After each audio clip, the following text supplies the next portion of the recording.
تو آئیے سب سے پہلے ان کا تعارف کراتے ہیں. ہمارے سمد عارف منظری الحضری ہمارے ساتھ ہیں اسلامک اسکالر. میں پہلے عارف صاحب آپ کے پاس آنا چاہوں گی. جو پہلے سوال تھے، ایک تو کام آسان ہو جائے، کوئی مشکل نہ آئے، اس کے لیے کیا کیا جائے، اور دوسرا یہ جو قدرتی آفات آ رہی ہیں، بارشیں ہو رہی ہیں، بادل پھٹ جا رہے ہیں، اتنے لوگ مر رہے ہیں، یہ کیا قیامت کی نشانی ہے؟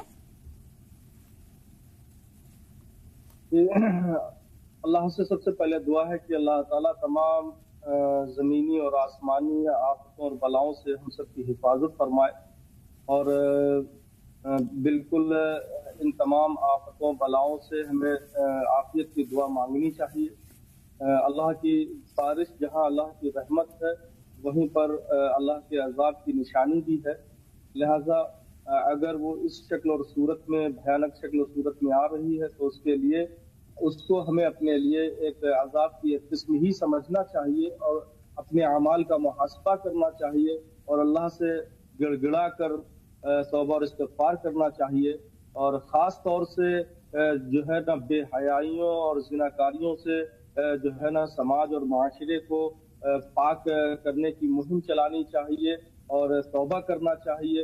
اور اللہ تعالیٰ ان تمام آفات و بلاؤں سے محفوظ فرمائے، اس لیے کہ جب سماج میں برائیاں جو ہے حد سے زیادہ بڑھ جاتی ہیں تو پھر مختلف شکلوں میں رب کا قہر نازل ہوتا ہے، اور وہ ہمارے لیے عذاب بھی ہو سکتا ہے، اور یہ اللہ ہی بہتر جانتا ہے کہ وہ ہمارے لیے عذاب ہے یا ہمارے لیے آزمائش ہے. اور ہم اپنے لیے آزمائش ہی سمجھیں، اور آزمائش میں صابر رہیں، شاکر رہیں، ثابت قدم رہیں، اور اپنے ایمان میں ذرہ برابر بھی تزلزل نہ آنے دیں.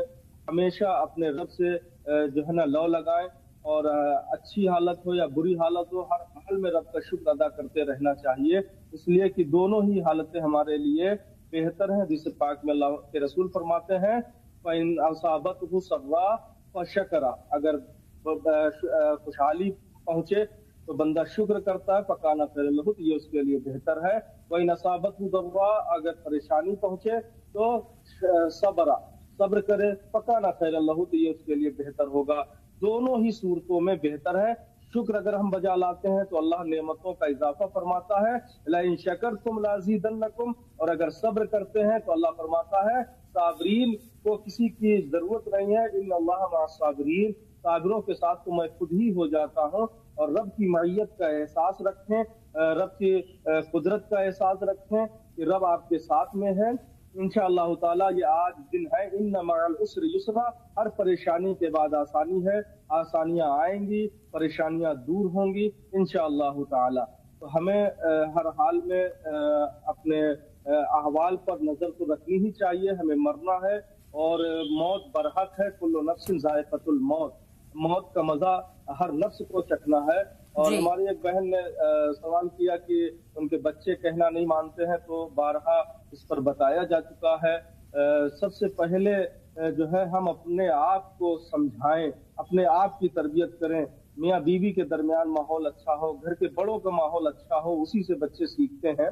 اور بچے اگر ضد کر رہے ہیں تو ان کو دوسرا ایک آپشن دیں، اور ان کو بچپن سے ہی ہمیں قرآن و حدیث کی روشنی میں آداب سکھانا چاہیے. رسول اللہ کی محبت اور اللہ کی محبت، اس کا خوف جو ہے نا بچوں کے دلوں میں ڈالنا چاہیے.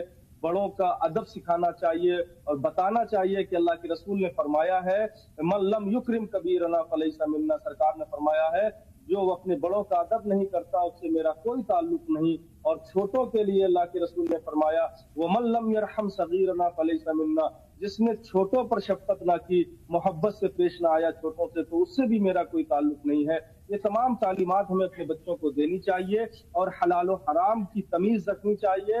اپنے شوہروں کو روزانہ کم سے کم ایک بار جو ہے نا ضرور کہیں کہ میرے سرتاج ہم بھوکے رہ لیں گے لیکن حرام کمائی کا ایک بھی لقمہ ہمارے گھر میں نہیں آنا چاہیے. انشاءاللہ خیر و برکت ہوگی. اور ایک پیغام پھر میں دینا چاہوں گا، اس سے پہلے میں نے ذکر کیا تھا اپنی ایک کتاب کا، اور انشاءاللہ تعالیٰ کل 19 اگست کو میری کتاب ہمارے بچے اور ہماری ذمہ داریاں کے نام سے ریلیز ہو رہی ہے، رسم اجرا ہے اس کا. اور اگر کسی کو جو ہے وہ کتاب چاہیے تو انشاءاللہ تعالیٰ وہ رابطہ کر سکتے ہیں، اور چینل کے ذریعے ان تک ہمارا نمبر پہنچ جائے گا، اور وہ کتاب دستیاب کریں انشاءاللہ تعالیٰ. ہر نقطے پر اس پر بحث کی گئی ہے اور اس کو قرآن و حدیث سے ثابت کیا گیا ہے کہ ہمارے اوپر کیا ذمہ داریاں عائد ہیں، ہم بچوں کی کیسی تعلیم و تربیت کریں۔